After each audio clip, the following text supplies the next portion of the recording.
अधीश कुछ भी समझ पाता इससे पहले ही मांत्रिक पुष्कर भंवर में समा गया था।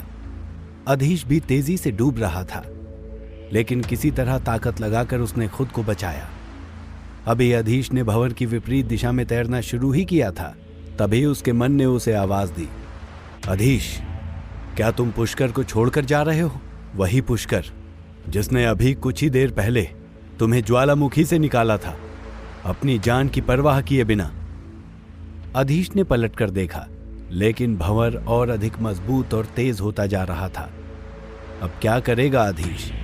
क्या अपनी अंतरात्मा की आवाज सुनकर वापस लौटेगा या अपनी जान बचाकर वहां से भाग जाएगा? अधीश ने पलटकर देखा। उसे लगा जैसे उसने मांत्रिक पुष्कर की आवाज सुनी है। तभी भंवर उसकी ओर तेजी से बढ़ा। इस समय अधीश को एक अजीब सा एहसास हुआ। उसे लगा जैसे कोई अनजान शख्स उस पर नजर रख रहा है। तभी उसे लगा जैसे एक अदृश्य और बड़ा हाथ उसे पकड़कर भंवर में खींच रहा है। हे ईश्वर! अधीश ने बिल्कुल इसी तरह इस अदृश्य बड़े हाथ को मांत्रिक पुष्कर को भंवर में खींचते हुए देखा था। अधीश ने एक पल भी देर किए बिना मंत्र पढ़ा। विषैली बर्फ! ठंडी बर्फीली हवा का एक चक्रवात सा समुद्र में उठा और पानी की लहरों को जमा गया। बर्फ के मोटे मोटे टुकड़े पानी पर तैरने लगे, लेकिन इस बर्फ का उस अदृश्य शक्ति पर कोई असर नहीं हुआ। उसने एक बार फिर अधीश को जकड़ लिया और भंवर में खींच लिया। अधीश का अपने शरीर पर से नियंत्रण ही खत्म हो गया। ऐसा लग रहा था जैसे उस हाथ ने अधीश के शरीर की पूरी ताकत को निचोड़ दिया है।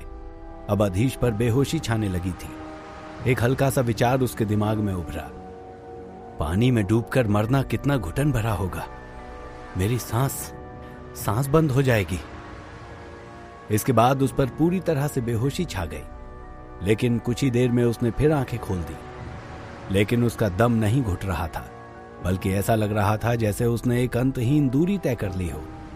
और ऐसा भी लग रहा था जैसे उसे पलक झपकते ही किसी अजीब जगह पर पहुंचा दिया गया हो। ओह, यहां तक कि मेरे कपड़े भी गीले नहीं हुए हैं। अधीश को धीरे धीरे होश आ गया।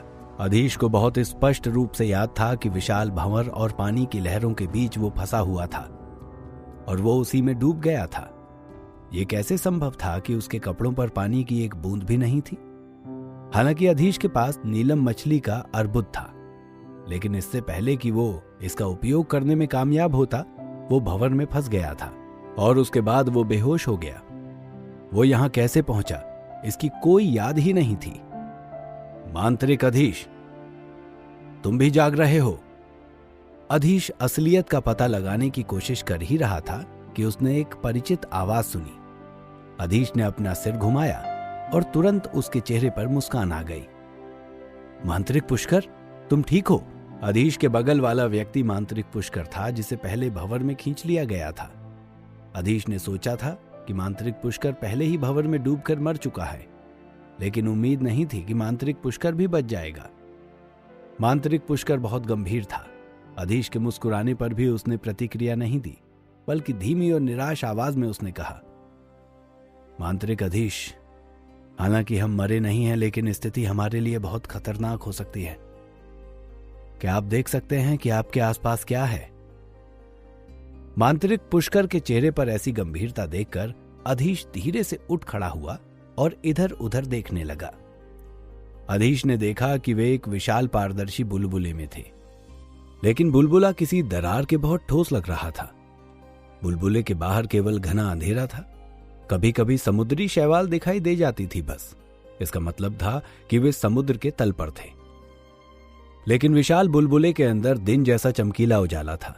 पारदर्शी कांच में असंख्य रत्न जड़े हुए थे और उन्हीं के कारण बुलबुले के भीतर इतना उजाला था। ये कौन सी जगह है मांत्रिक पुष्कर? अधीश हैरान था। यह देखकर उसे अचंभा हो रहा था कि ऐसा कैसे हो सकता है। इतने गहरे समुद्र में वो आसानी से चल फिर सकता था। पानी का मामूली सा दबाव भी उसे महसूस नहीं हो रहा था। वो आम लोगों की क्षमताओं से परे था। मांत्रिक पुष्कर ने इधर उधर देखा। उसकी आंखों में भी वही आश्चर्य था जो इस समय अधीश महसूस कर रहा था। पुष्कर धीरे से फुसफुसाया, अगर मैं गलत नहीं हूं तो यह समुद्र के तल में एक अवशेष होना चाहिए। विशाल समुद्र में भीतर अनंत रहस्य छिपे हैं। एक बार कुछ मांत्रिक समुद्री जानवर द्वारा निगल लिए गए, लेकिन वे मरे नहीं, बल्कि समुद्री जीव के पेट में उन्हें कुछ शक्तिशाली उपकरण मिले और वे किसी तरह उसके पेट को चीरकर बाहर आ गए। कुछ मांत्रिक गहरे समुद्र में गोता लगाने के लिए नीलम अर्बुद का उपयोग करते थे। कभी कभी कुछ जीर्ण शीर्ण प्राचीन स्मारकों की खोज करते थे और उनसे कुछ खजाने भी प्राप्त करते थे। अधीश ध्यान से उसकी बात सुन रहा था। पुष्कर चुप हुआ तो उसने कहा, लेकिन ये कौन सी जगह है? क्या तुमने पहले इसके बारे में कुछ सुना है? पुष्कर कुछ सोचकर बोला, मुझे लगता है कि यह किसी मांत्रिक का ही बनाया हुआ है। एक प्राचीन स्मारक भवन है और यह बहुत अच्छी तरह से संरक्षित है। यह किसी कारण से वर्षों पहले समुद्र की तलहटी में चला गया होगा। मांत्रिक अधीश, अगर ये वास्तव में एक प्राचीन स्मारक है तो हम वास्तव में भाग्यशाली हैं। उसकी आंखें अचानक उम्मीद से चमक उठी। मांत्रिक पुष्कर के शब्दों ने अधीश को प्राचीन स्मारकों के बारे में कुछ अफवाहें याद दिला दी। हालांकि समुद्र के तल में एक प्राचीन स्मारक को छोड़ना बहुत असामान्य था। इसके अलावा एक मांत्रिक के पास आमतौर पर समुद्र के भीतर प्राचीन स्मारकों को छोड़ने की शक्ति नहीं होती है। लेकिन वास्तव में ये बुलबुला जो भी रहा हो, ये एक बेहतरीन रसायन उत्पाद था। अधीश और पुष्कर ने उठकर आसपास की जगह को देखा। एक बड़ा दरवाजा वहां पर था, लेकिन वो बाहर की ओर खुलने की बजाय किसी अन्य स्थान के लिए था। अधीश ने पूछा, क्या इसी बुलबुले द्वारा हमें यहां खींचा गया है? पुष्कर के पास भी इस सवाल का कोई जवाब नहीं था। उसने कहा, यदि सच में ऐसा है तो हमें क्यों यहां लाया गया? अधीश थोड़ा और परेशान हो गया। उसने कहा, मुझे तो ये कोई मुसीबत ही लगती है। जरूरी नहीं कि हर पुराने स्मारक से कोई खजाना ही हाथ लगे। खैर, क्या हम इसे तोड़कर देखें? अधीश ने विशाल बुलबुले को देखा और धीमी आवाज में पूछा। पुष्कर ये सुनकर कुछ चौंक पड़ा। मुझे डर है कि यह मुश्किल होगा। हालांकि अगर ये वास्तव में तोड़ा जा सकता है तो हमें भी तैयार रहना चाहिए। एक बार बुलबुला फूट जाने के बाद क्या हम समुद्र तल के भयानक दबाव को सहन कर लेंगे? पुष्कर तुरंत समझ गया कि अधीश की बात का क्या मतलब है, कि प्राचीन स्मारक या उसके खजाने को महत्व देने की बजाय जीवित बाहर निकलने की कोशिश करनी चाहिए। पुष्कर, क्या तुम्हारे पास नीलम अर्बुद है? मैं वायु भवन से एक अर्बुद लेकर आया हूं। मुझे इस बुलबुले को तोड़ने की कोशिश करने दो। यदि ये टूट जाता है तो हम तुरंत उस अर्बुद के अंदर चले जाएंगे। यह सुनकर मांत्रिक पुष्कर का चेहरा गंभीर हो गया।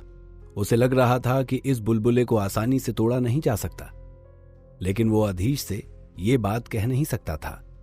अधीश तुरंत उठ खड़ा हुआ और कुछ देर बुलबुले का ध्यान से निरीक्षण करने के बाद अपनी उंगली को सीधा कर इशारा किया। विषैली बर्फ। ठंडी हवा का एक झोंका आया।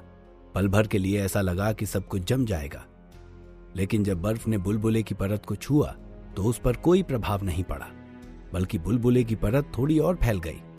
अब अधीश ने देखा कि यह बुलबुला बहुत मजबूत है, लेकिन इसकी बाहरी परत कठोर नहीं बल्कि लचीली है। अधीश ने एक और मंत्र पढ़ा, ज्वाला निपात। ज्वाला की तीव्र लपटें उठने लगीं और बुलबुले की दीवार से टकराने लगीं, लेकिन फिर भी उस पर कोई असर नहीं पड़ा।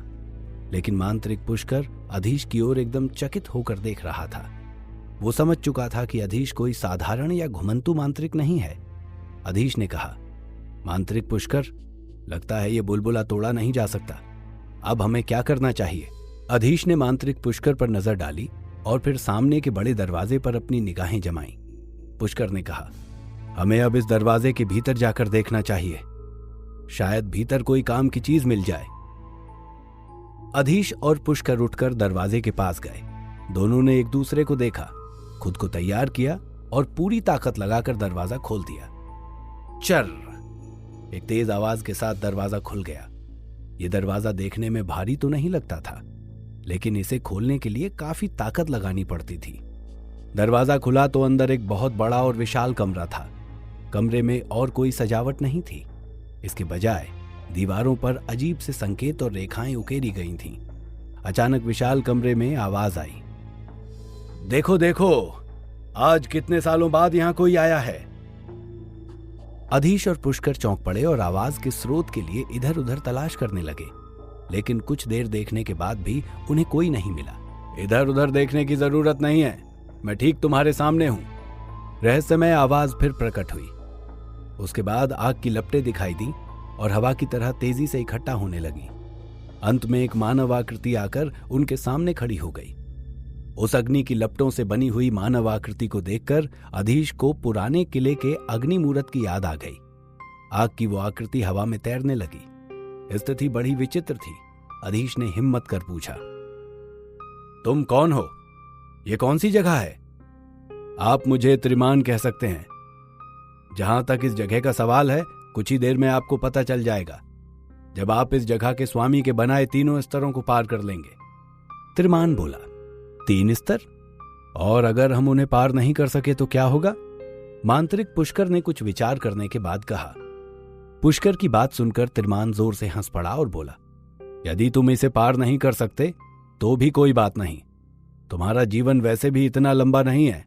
बस कुछ 100 साल यहां रहो और यहीं मरने का इंतजार करो। कुछ देर के बाद अधीश ने धीरे से कहा, तुम वही हो ना जिसने हमें यहां खींचा है? त्रिमान बोला, हाँ, हर 100 सालों के बाद मैं कुछ मांत्रिक इस भंवर में खींच लेता हूं। जैसे आप लोग यहां आ गए हैं, वे भी 3 स्तर पार करने की कोशिश करते हैं, लेकिन अभी तक कोई सफल नहीं हो सका। फिर वे यहीं रहकर अपनी मृत्यु की प्रतीक्षा करते हैं, और जब वे मर जाते हैं तो मैं कुछ और मांत्रिकों को यहां खींच लाता हूं। त्रिमान इस तरह हंसा जैसे उन मांत्रिकों को फंसाना और फिर मरने के लिए छोड़ देना उसके लिए मनोरंजन की बात हो। हंसी पर काबू करके वो फिर बोला, और हाँ, इस तरह के बारे में किसी भी जीवित व्यक्ति को कुछ भी पता नहीं है, तो आप दोनों को कोई उम्मीद नहीं रखनी चाहिए कि कभी कोई आएगा और आपको बचाएगा। अधीश और पुष्कर अच्छी तरह समझ गए थे कि त्रिमान का क्या मतलब है। यह विशाल बुलबुला निश्चित रूप से एक शक्तिशाली मांत्रिक द्वारा बनाकर छोड़ दिया गया था। त्रिमान एक बार फिर बोला, फिर क्या सोचा आपने? आप प्रयास करेंगे या नहीं? अधीश और पुष्कर ने एक दूसरे की ओर देखा और थोड़ा सा सिर हिलाया। फिर अधीश ने कहा, क्या हमारे पास कोई और विकल्प है?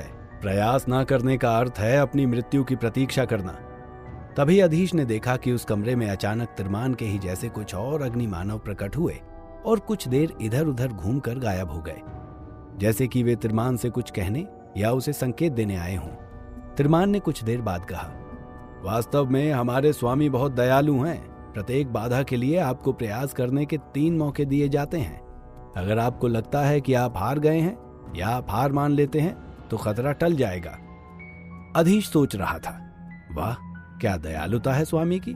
3 मौके दिए जाते हैं, यदि सफल नहीं हुए तो तुरंत मृत्यु, और हार मान ली तो कुछ समय बाद। खैर, पुराने किले में उसके स्वामी ने तो कोई 3 मौके भी नहीं दिए थे। सिर्फ रक्षक शक्तियों के साथ युद्ध करना होता था और हारने पर मृत्यु ही तय थी। हार मान लेने का कोई विकल्प ही नहीं था। यहां हार मान लेने पर कुछ समय मिल जाएगा, शायद तब वो कुछ और सोच सके। अधीश ने पूछा, यदि हम 3 कोशिशों के बाद भी असफल रहते हैं तो क्या होगा? 3 बार असफल होने के बाद यदि आप प्रमुख रक्षक के हमले से बच जाते हैं तो आपको अग्नि कारागार में फेंक दिया जाएगा, और आप चाहें तो बिना लड़े ही आपको वहां जाने का मौका मिल सकता है। लेकिन मैं आपको सलाह देता हूं कि आप ऐसा विचार ना करें। उस कारागार की यातना की आप कल्पना भी नहीं कर सकते। इससे तो अच्छा है कि आप प्रमुख रक्षक के हाथों ही मृत्यु स्वीकार कर लें। क्या होगा अधीश का फैसला? क्या वो त्रिमान की ये चुनौती स्वीकार कर आगे बढ़ेगा? क्या वो तीनों स्तरों को पार कर अपनी और पुष्कर की रक्षा कर सकेगा? जानने के लिए सुनते रहिए द मैजिशियंस सीक्रेट, सिर्फ और सिर्फ पॉकेट FM पर।